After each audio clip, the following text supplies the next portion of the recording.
સુરતના ડભોલી વિસ્તારમાં રસોઈ અને ઘરકામ જેવી સામાન્ય બાબતના કંકાસે એક હસતા રમતા પરિવારને વિખેરી નાખ્યો છે। બે પુત્રીઓને ઝેરી દવા પીવડાવીને માતાએ આત્મહત્યા કરી હોવાનું સામે આવ્યું છે। સુરત શહેરમાં પારિવારિક કંકાસમાં માસૂમ બાળકોને હોમી દેવાની ઘટનાઓ વધી રહી છે, ત્યારે ડભોલી વિસ્તારમાં 15 એપ્રિલે વધુ એક હૃદયદ્રાવક કિસ્સો પ્રકાશમાં આવ્યો હતો। વાત એમ છે કે સુરતના ડભોલી વિસ્તારમાં હીરાના કારખાનામાં કામ કરતા રત્નકલાકાર બુધવારે બપોરે ઘરે જમવા આવ્યા હતા। પત્ની અને બાળકો સાથે ખુશી જમ્યા બાદ તેઓ પરત કારખાને ગયા હતા। જો કે તેમના ગયા બાદ પત્નીએ ઘરમાં રહેલી અનાજમાં નાખવાની ઝેરી દવા પાણીમાં ભેળવી બંને દીકરીઓને પીવડાવી દીધી હતી અને ત્યારબાદ પોતે પણ પી લીધી હતી। ઝેર ગટગટાવ્યા બાદ પરિણીતાએ પતિને ફોન કરીને ચોંકાવનારી જાણકારી આપી હતી। તેમણે કહ્યું હતું કે મારે હવે જીવવું નથી, મેં ઝેરી દવા પી લીધી છે।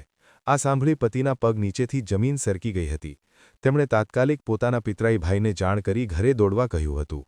જ્યારે સંબંધીઓ ઘરે પહોંચ્યા ત્યારે દ્રશ્ય ભયાનક હતું। ઘટના સ્થળે પહોંચેલા ભાઈએ જણાવ્યું હતું કે જ્યારે હું રૂમમાં ગયો ત્યારે બંને માસૂમ દીકરીઓ બેડ પર બેસીને રડતી હતી, જ્યારે બહેન તેમની સામે જ બેભાન હાલતમાં પડ્યા હતા। મોટી દીકરીએ રડતા રડતા કહ્યું હતું કે મમ્મીએ અમને દવા પીવડાવી અને પછી પોતે પણ પી લીધી, મને ઉલટી પણ થઈ છે। તાત્કાલિક ત્રણેયને સ્મીમેર હોસ્પિટલ ખસેડાયા હતા, જ્યાં માતાને આઈસીયુમાં અને બંને બાળકીઓ પીઆઈસીયુ વોર્ડમાં દાખલ કરાયા હતા।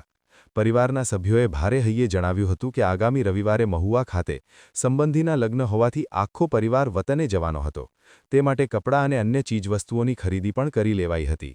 ઘરમાં પ્રસંગનો માહોલ હતો, પરંતુ તે પહેલાં જ બુધવારે આ અઘટિત ઘટના બનતા પરિવાર શોકમાં ગરકાવ થઈ ગયો છે। તો પતિએ જણાવ્યું હતું કે પત્ની સાથે છેલ્લા કેટલાક સમયથી રસોઈ બનાવવા બાબતે કે જમવા બાબતે તેમજ અન્ય નાની મોટી ઘરગથ્થુ બાબતોમાં અવારનવાર બોલાચાલી થતી હતી। આ રોજબરોજના કંકાસથી કંટાળીને આ પગલું ભર્યું હોવાની આશંકા છે। હાલ સિંગણપોર પોલીસે આ મામલે ગુનો નોંધી ઊંડાણપૂર્વકની તપાસ હાથ ધરી છે। દવા પી ગઈ, એમ ફોન આવ્યો, ખાલી ઓફિસે ગયો હવે બે અઢીના ગાળામાં દવા પી ગઈ। મેં કીધું હું કાંઈ કારણ કાંઈ નહીં, કે બસ મારે નથી જીવવું। એ બે છોકરીઓને કહે પણ છોકરીઓને તો અત્યારે કોઈ વસ્તુ કાંઈ છે જ નહીં।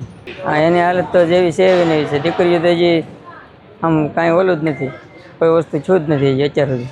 ડાયમંડ હીરા કાંઈ નહીં, બસ એને માનસિક આમ એના મનમાં જ એવું થઈ ગયું। નકર તો હું દાવ થોડોક 10-15 મિનિટનો મારે અડધો કલાકનો જ વેળો રહ્યો, તો હું ઓફિસે ન જાઉં ને, મને કાંઈ કારણ હોય એટલે। હાલ તો રસોઈ જેવા સામાન્ય ઝઘડામાં માતાએ બે દીકરીઓને ઝેર પીવડાવ્યા બાદ પોતે પણ આપઘાત કરી લેતા સમગ્ર વિસ્તારમાં ગમગીની છવાઈ ગઈ હતી।